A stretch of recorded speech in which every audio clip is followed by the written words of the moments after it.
สวัสดีมื้อนี้ก็เฮาก็สิเมื่อบ้านนะนี่ฝนตกก็ได้เฮาก็สิเมื่อมันน่ะเฮาเกิดมาแล้วก็เฮาก็สิเมื่อบ้านมาเฮาเกิดต้มข้าวก็กิน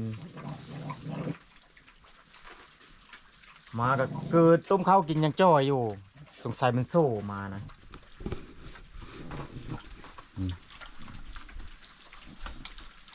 ทงเบิ่งบูเล่แล้วมันนี่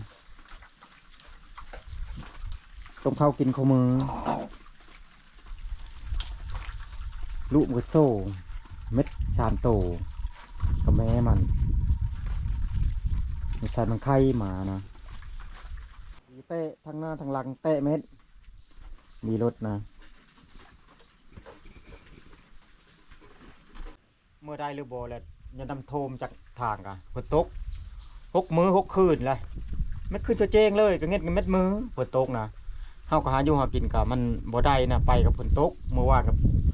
มาแล้วเห็นนึงมากกับวันมันมาเลิกว่างชั่วโมงนี้แหละวาดนี่มาตกเฮาก็ไปเอาเพิ่นสิว่าตกได้ใช่ไฟจากมาแล้วเห็นแล้วก็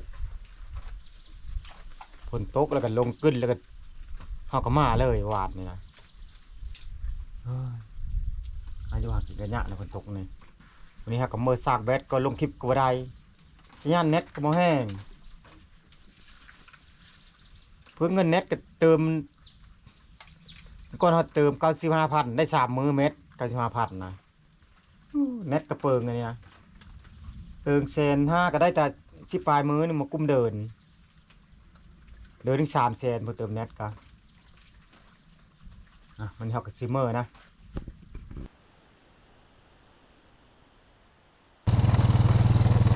แต่ฝนก็ตกอยู่นี่นะมันตกบ่แห้งได้นี่ก็ตะงี้ๆปักคอยมันแห้งได้ฝนตกอ่ะมีทื่อทางมันดีแท้เด้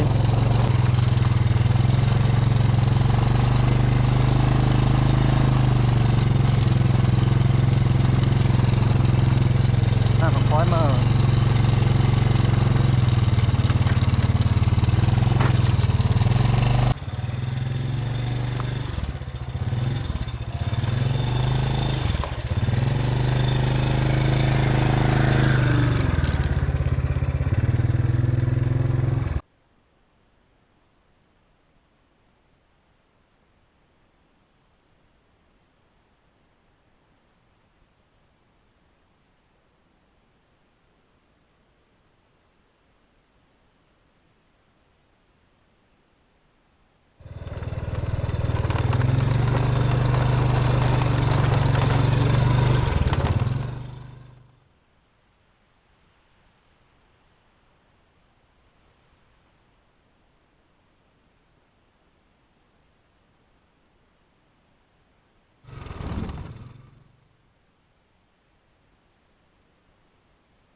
ทางนะเต็มทางเลยนะมันไปทางนี้ดี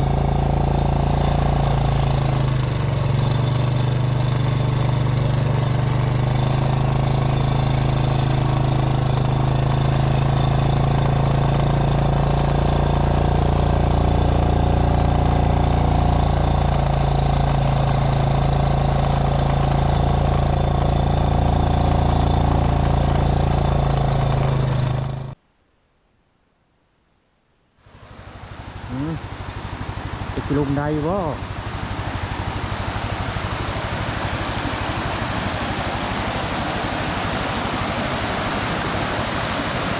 มันตกแกงได้บ่จะกินลงนะ ไ บ่ได้ยินเด้ยินแต่เสียงน้ำคือกิโลนึงนะคือบ่ได้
น้ำกระลายนี่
ให้ไปหน้าไม่ได้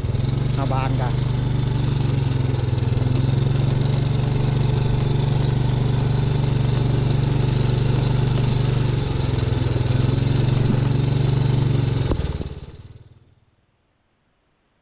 เงียบเงาข้างในเอาบานนี่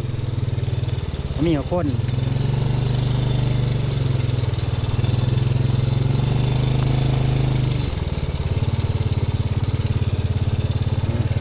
งานโดดกับเพนเพื่อจะพ่น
ยัง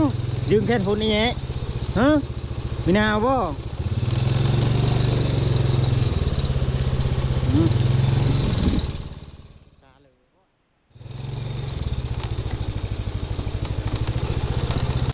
ฝนตกทั้งวันทั้งคืน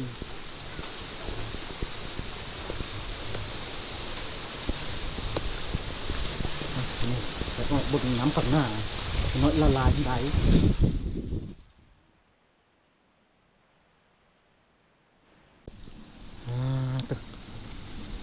ขุดมีแต่น้ำทำไมเลย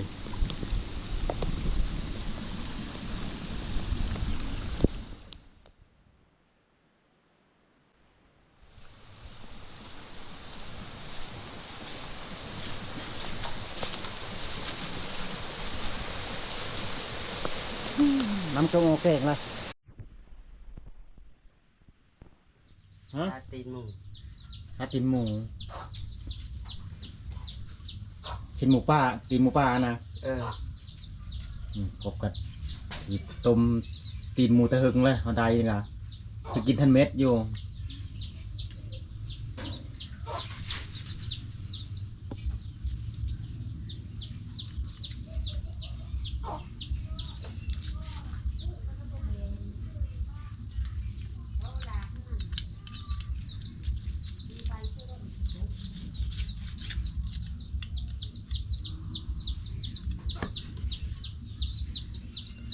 ปีต้มสวาอัน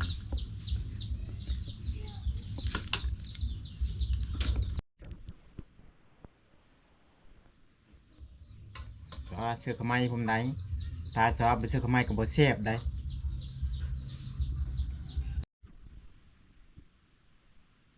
เม็ดเราชีสมันกันหมด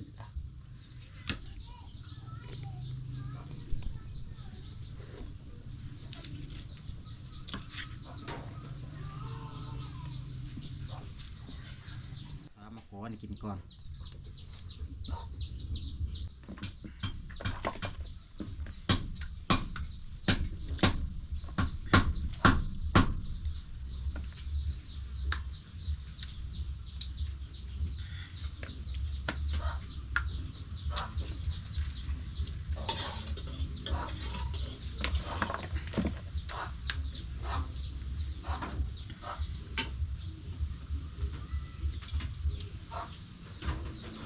ซาทน้อยมันมาโคกัน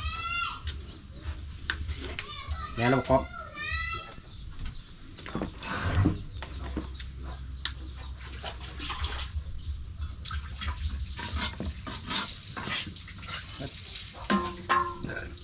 ต้มคุยตีน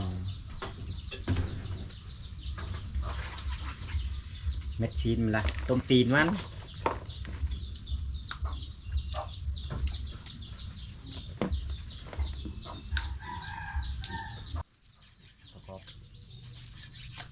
โบโหหอม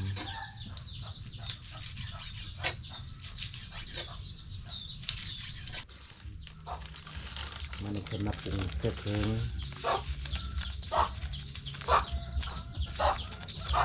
มันจะเกิดเซปังโน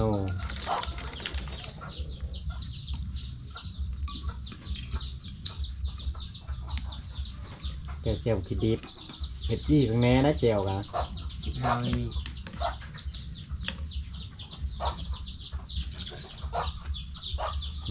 ันจะทำไม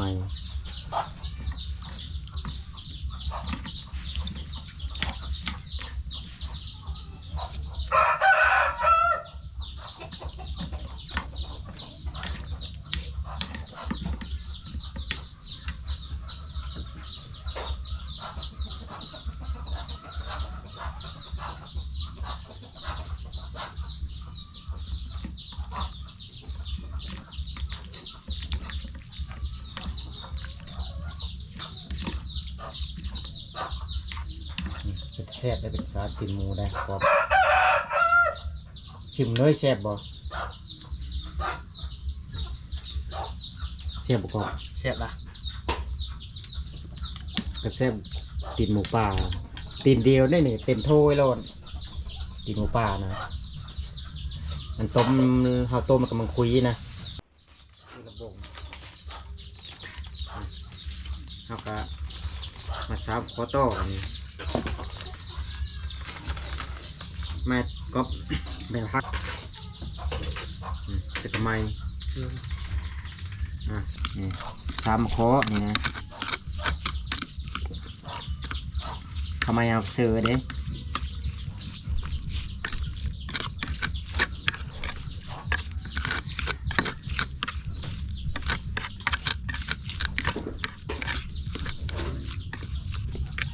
เบิ่ง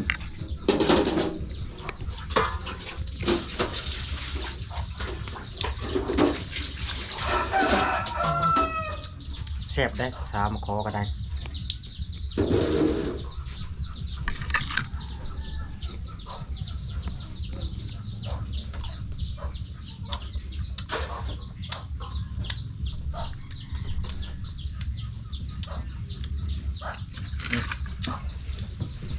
เพราะฉะนี้สามคอกัน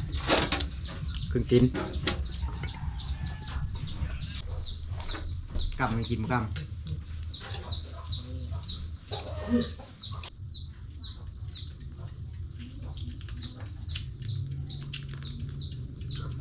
มาเด้อ14มันเข้ากันกินข้าวกับปลาติ่มหมูติ่มหมูป่า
แซ่บขาติ่มหมูกัน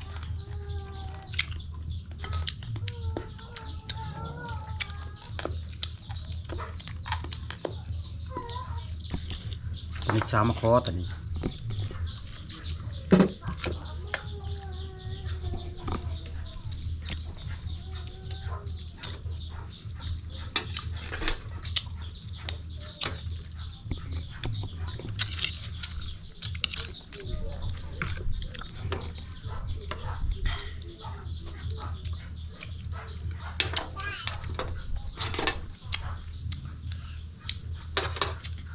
สามคอก็แซ่บ